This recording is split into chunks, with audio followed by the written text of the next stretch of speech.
Oh my, what did I just listen to? What did I just put myself through? Yes, I've just listened to one of the most ridiculous young earth creationist talks I've heard in quite a while.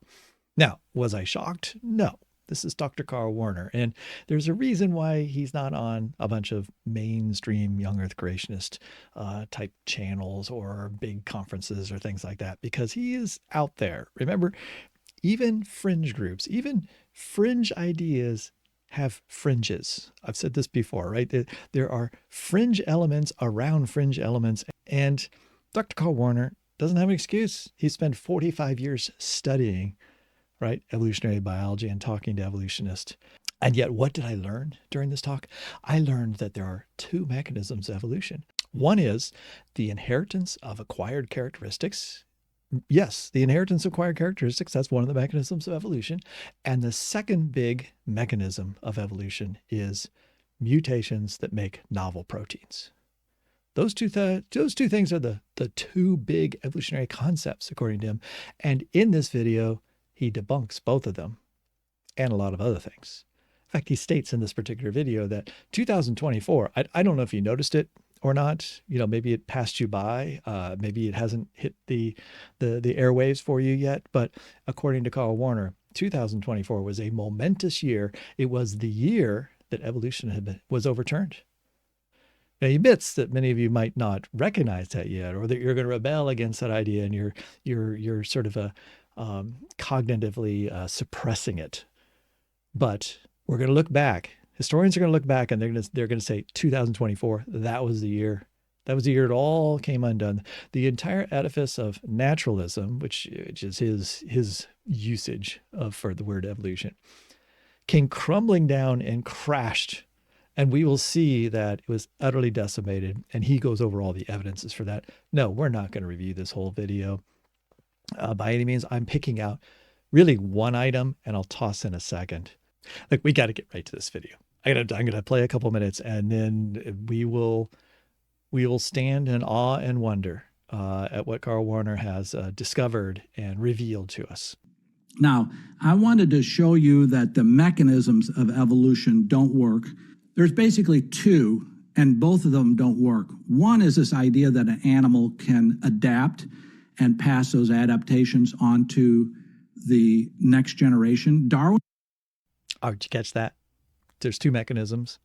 One of the mechanisms is that organisms can acquire characteristics and pass them on to the next generation. Now, in case you're wondering, this is Jean-Baptiste Lamarck's idea that was a competing idea in the 1800s, a very popular idea, in fact, to try to explain how organisms adapt and change over time. And here he's saying that this is one of the two primary mechanisms of evolution. Now, he's going to go on to say that Darwin believed that and give another example of what Darwin said from the origin of species. Let's listen a little bit and see what Werner has to say about what he thinks that Darwin believed. Darwin believed this, and he said it was a reason for how evolution occurred. He called it the law of use and disuse, and this is why it doesn't work. Darwin thought if you exercised a horse and got it really strong muscles, that the offspring of the horse would be born with large muscles. He wrote that in The Origin of Species. That's foolish. You can exercise a horse all you want. The baby will not be affected by the exercise. That would be like a weightlifter in the gym gets big muscles and his child is born with big biceps. That's stupid. It doesn't happen. Why does that not work? Because, the horse and the weightlifter adapted, but see, they can't pass it on because the body is divided into two types of cells. The body cells, nose cells, muscle cells, finger cells, Somatic face cells, and the reproductive cells. And in the reproductive cells, for the women, it's the eggs or in the ovary, and in the men, it's the sperm in the testicles. The body cells, like lifting weights, no matter how big you get them, do not signal to the reproductive cells. They cannot talk to the reproductive cells. You can make these cells bigger, but you cannot change the DNA in the sperm or the egg. And so anything you adapt to, fine, you can adapt, but you can't pass it to the next generation. All right. Kurt Warner's not wrong here in this last part he's talking about, right? You have somatic cells. What happens to them, or whatever mutations they have, or whatever changes they experience, they can't communicate those to the reproductive cells and therefore pass on whatever trait you might have acquired through mutation in your lifetime. So he's not wrong, right? He's right. Inheritance of acquired characteristics is a failed idea. Now, so he's building up this case that he's going to destroy evolution by showing that you can't acquire characteristics, inherited characteristics. And since that's one of the two mechanisms, once you show that this mechanism is silly and it doesn't work, in fact, he says that in 1898 it was disproven. That Darwin's idea of the inheritance of acquired characteristics was overturned. And so, why are we even talking about that anymore? Well, Darwin was wrong. Do you see what's going on here? For those of you who know enough about, the origin of species and Darwin's ideas, you're probably like, why in the world is he going on about this? And why does he think this is one of the mechanisms of evolution? The mechanism of evolution, natural selection, which is not what he's talking about here. So Carl Warner is presenting the inheritance of acquired characteristics as one of the two mechanisms of evolution. But, of course, this is not what any evolutionary biologist would say happens today. We all agree that Jean-Baptiste Lamarck was incorrect in his presumption about the acquired characteristics. Now, does this mean that Darwin did not consider the inheritance of acquired characteristics? No. He considered it as a possibility in the origin of species, which Carl Warner is referring to here. In the origin of species, he does consider that as a possibility. But he was wrong in his mechanism of how genetics works. And we know that he was wrong about that. And we've known that for a long time. This isn't overturning anything at this point, all right? Especially in 2024. This is like the year that we overturned evolution. No, we've known this for quite a while. Right? Darwin discussed what he called the law of use and disuse. And he did that in The Origin of Species in 1859. And then later, when he wrote about the domestication of animals and plants in 1868, he took this idea that was originally associated with Jean-Baptiste Lamarck, and he suggested that organisms might develop or lose traits depending on whether they're maybe used or neglected during their lifetime. Of course, Darwin is most closely associated with the idea of natural selection. And natural selection, I tell my students, my class all the time, it's like one of the big things I say early on is don't forget evolution is happening in populations. We're talking about the change in allele frequencies over generations in populations. Individuals are born with the alleles that they have. They're not changing their alleles. You're not changing your genes during your lifespan, right? If you grow larger muscles, it's because you had the capacity in your genome to be able to do that. You didn't change your genome to be able to do that. And so if you worked out a horse, and really what more properly, and even Darwin actually explains almost in a much more appropriate genetic way without knowing the real genetics here, that if you had, you got a stable full of a bunch of horses, you work out all those horses, and you find out which one is the fastest, right? You find out which one has the most muscular structure, so is going to be the best breed for, pulling a wagon or something like that, right? You do that, you find out, really what you're finding out is you're finding out genetically what do they have the capacity for. Do you have the capacity for building large muscles, right? That's built into the genes that the organism, that individual already has when they're born. They haven't acquired that ability. You simply help them express a trait that was possible in their genome. Right? And so Darwin's saying, from the population perspective, right? You have a bunch of horses, and whichever one is the fastest after you've trained all of them, if you use that one to breed and make another generation of horses, you're going to see likely that the next generation is going to have characteristics like that particular horse. Right? That's different than saying, well, they acquired that characteristic and then passed it on to the next generation. Now, he wasn't fully aware of how genes are passed down, and he had an incorrect view of inheritance. And therefore, he did actually talk about the possibility that there was that something was changed in those individuals that allowed them to pass it to the next generation. All right, so we'd say he had basically a partial acceptance of that concept. But in totality, his work is very much opposed to Lamarck's ideas. Right? Natural selection works on populations and variation that already exists in populations, and nature then, or the natural world, right, is selecting among the characteristics that are across the population. Much less so the changes that individuals might experience in that population. So on whole, we would say that Darwin's theory of natural selection is the thing that is the most important concept that he came up with. Right. And that he was wrong about this aspect of potential use and disuse on an individual level, actually changing the genome and allowing that change to be passed to the next generation. So in The Origin of Species, he used examples like he cited the loss of eyes in cave-dwelling animals. Now, he wasn't, in this case, he's describing something that, again, is on a population level. You have a whole bunch of individuals that are in a cave, and some of them have variations such that they're not able to see as well, right? But they're not at a loss. That's not a bad thing for them. In fact, it could be a good thing because they're not using energy trying to see when they don't have to, and therefore they might actually survive better, have more offspring. They're past the next generation, in which case they pass that genetic information to the next generation. So while Darwin was skeptical of Lamarck's view that acquired traits could be directly inherited, he didn't entirely rule out that possibility. I just want to make that clear. He's not completely ruling out of that.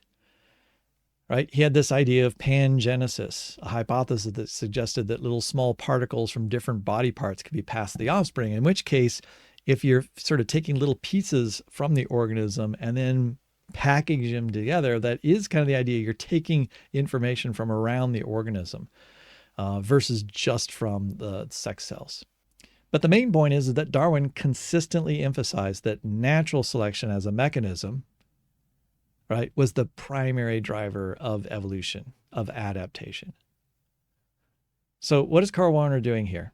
He never mentions natural selection, right? I can't remember in the entire talk, the little over an hour of his talk, not sure he really talks about natural selection at all. He certainly doesn't right here.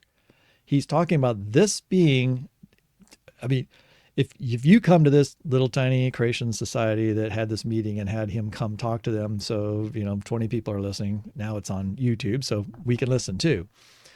And you heard him talk, you would get the impression that Darwin believed in the inheritance of acquired characteristics, and that was his idea, right? That this is one of the two primary mechanisms of how things evolve.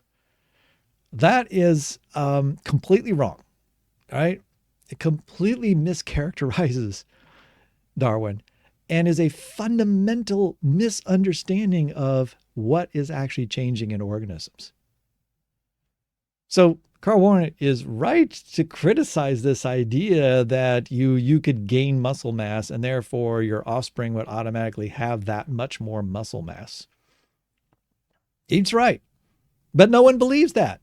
He's knocking down a giant straw man that's been a straw man for 100 years now. Okay, I mean, do we dare listen to the second main mechanism of evolution and have Carl Werner explain how that mechanism works? Oh, yeah, of course, we have to do it. The second mechanism of evolution is that our DNA in our reproductive cells, the sperm for the male and the egg for the female, the DNA had mutations in the DNA, and they accidentally formed new proteins. And I'm going to show you why this doesn't work. I'm just going to take it down to just kind of simple terms. Okay, you want mutations to get evolution. That doesn't sound like a good idea, by the way. So you want mutations. How could you get mutations? One way is to go to Chernobyl or 3 Mile Island and just lay on the ground next to the radiation, and then you can get mutations. That's one way you get radiation. Another one is to drink a gallon that would be one way. Roundup, because that causes mutations and cancer. Another is to drink Yes, let's benzene. drink some Roundup so we can Or evolve. another way to get mutations is to go in your basement and suck in all the air from the cracks and get radon in you, or go to a sniff some radon. radiation treatment center and ask to be laid under the radiation, the cobalt. See, mutations, just intuitively, we know that mutations cause damage, but mutations, random accidental mutations, are to be how evolution occurs. So let's pretend you have one mutation in one egg cell. So here's why evolution can't work by mutation. So if you do something to cause mutation, like take in radiation, where does that mutation occur? We're going around your body taking has in 70 radiation. trillion cells. So you might get the first mutation in your hand, and then your second mutation could be in your ear. He's going to go on to do the classic thing. He's going to go on to do a bunch of statistics, right? How possible is it for it to get one mutation in one spot and get another one next to it? And it's trillions and trillions and trillions, one out of trillions and billions of trillions, right? And so he's going to wow people with the statistics of the incredible odds that these things don't happen. But back up to the whole mutation thing. I love how he presents, that the second mechanism of evolution is that you have mutations, and mutations have to somehow accidentally make a protein. I mean, Kurt Warner just has fundamental, basic misunderstandings of evolutionary theory. And what's so astounding about it is he talks about starting out in 1977 in college and how he learned about evolutionary biology and then figured out it was wrong. And then he has spent 45 years, studying, going to museums, talking to evolutionary biologists, right? Learning about evolutionary biology. In 45 years, what he's come up with is evolution occurs in two ways: inheritance of acquired characteristics and mutations caused by, sniffing radon and lying down in Chernobyl and receiving, immense doses of radiation to cause mutations. And that somehow those mutations are going to just pop up and create random, useful proteins. That's the sum total of his knowledge at this point after 45 years of studying this. I would hope that any of my students in an intro course after a few weeks would be able to easily point out all kinds of issues with his understanding of evolutionary biology, right? I would sure hope that they wouldn't fall for these kind of basic errors. Does Kurt Warner realize that mutations are happening all the time? You don't have to invoke sniffing radon and, going and dosing yourself with tons of radiation in order to cause mutations, as if organisms out there in the world are just sort of looking for opportunities to irradiate themselves in order to get more mutations, because they need more mutations in order to have, to create the genes that they need to have. Right? It's almost like, they're trying to, that's part of the reason he's going to do the stats, right? There's all these statistics of like how improbable it would be to have more than one mutation like next to each other to make the right combination and so forth. So I think in his mind, more mutations are necessary. Like you'd have to have many more mutations than you typically would have in order to decrease the odds, to give you a chance to derive those new features and functions. That's really the exact opposite. He's right that you don't want to have too many mutations. You can't have a lot of mutations. Mutations are bad on the whole. In other words, the majority of the majority of mutations are neutral in the genome. I'm not sure he would understand that, but many mutations are negative, right? And there's only a few mutations that actually would improve a particular protein. What he wants to do is he wants to say like, well, we need a lot more mutations. No, you don't need a lot more mutations. In fact, you need a fairly low mutation rate, right? Because the negative mutations are bad enough that if you did dose yourself with massive amounts of mutations, you are going to destroy your genome, right? You're going to break it down. What you need to do is a few mutations at a time. And then natural selection, selecting on a population, can select for mutations that improve the fitness of those organisms. And it will select against mutations that have a negative fitness on that organism. Sweeping out the bad mutations, pulling in and increasing the frequency of the other mutations. If you have too many mutations at one time, yes, the organism, every individual organism will suffer and become less fit. So you don't need tons of mutations.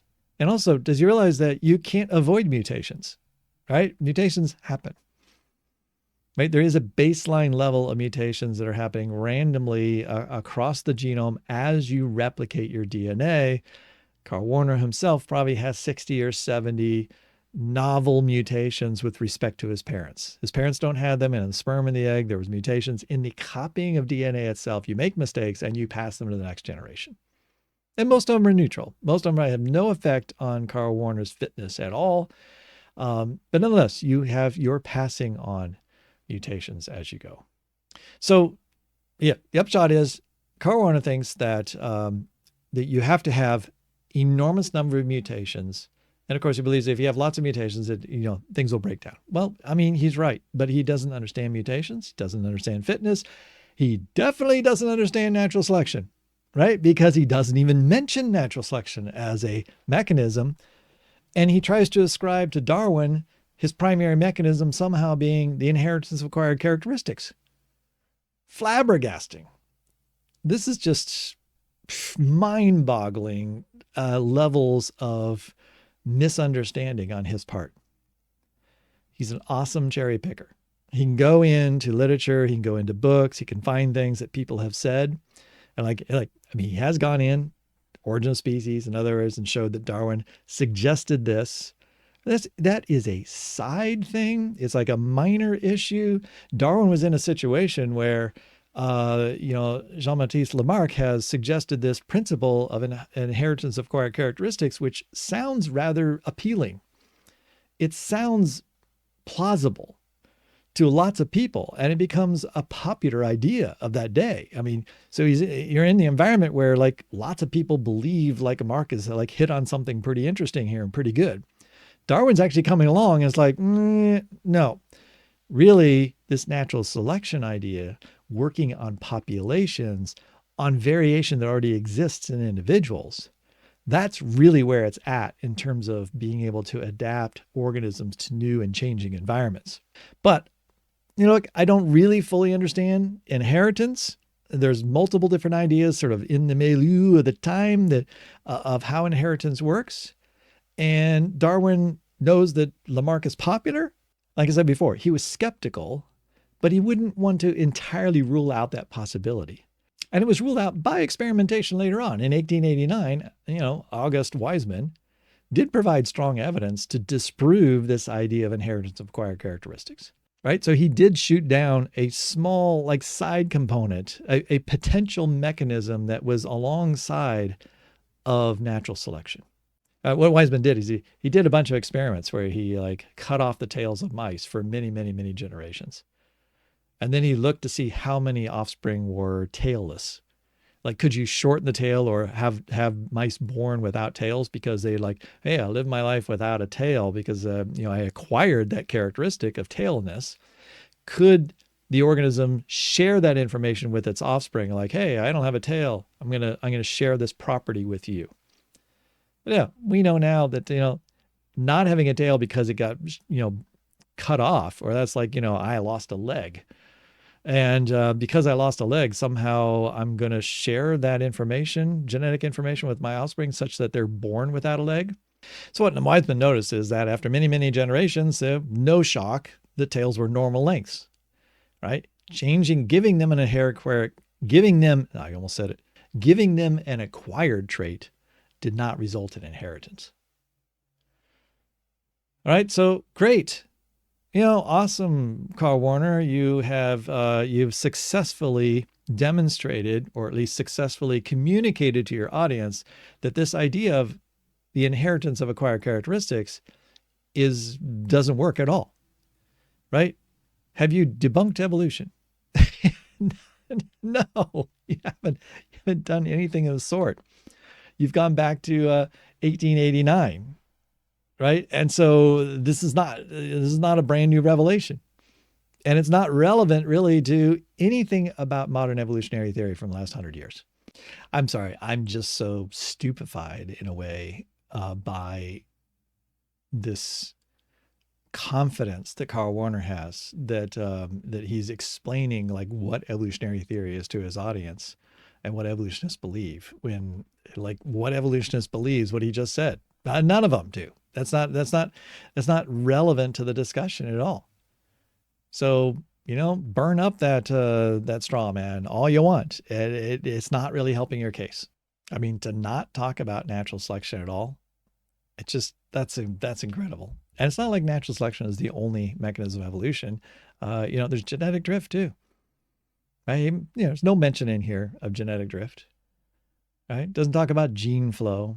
Doesn't talk about isolation patterns. There's all kinds of other aspects to evolutionary theory. And yet, I know I keep saying it again because I'm just still so shocked by it as I watch this, that this is his like first go-to mechanism of evolution, inheritance of acquired characteristics. He's just preying on the fact that his audience doesn't know anything about evolutionary theory, right? He's cherry picked a tiny segment out of the origin of species and a side issue for Darwin, and completely missed the boat in terms of like what the primary mechanism that's being proposed by Darwin is. Or has he missed it? Or is he just manipulating his audience?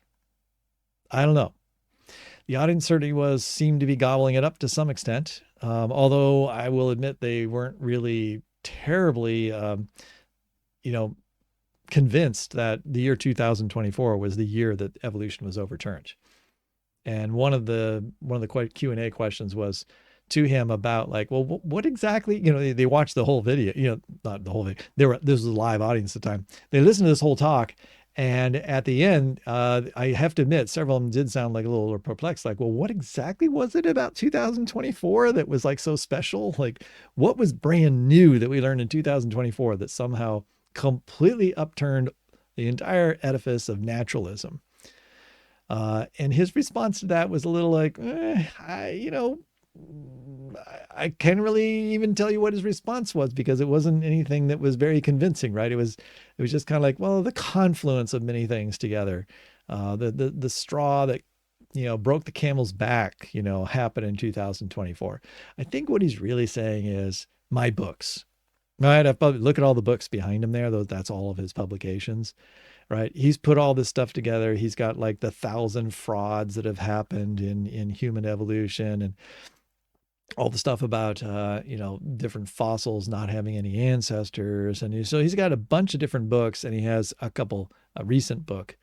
And I think he thinks that putting all that together, like he has just produced the most unassailable evidence that evolutionary biology couldn't happen.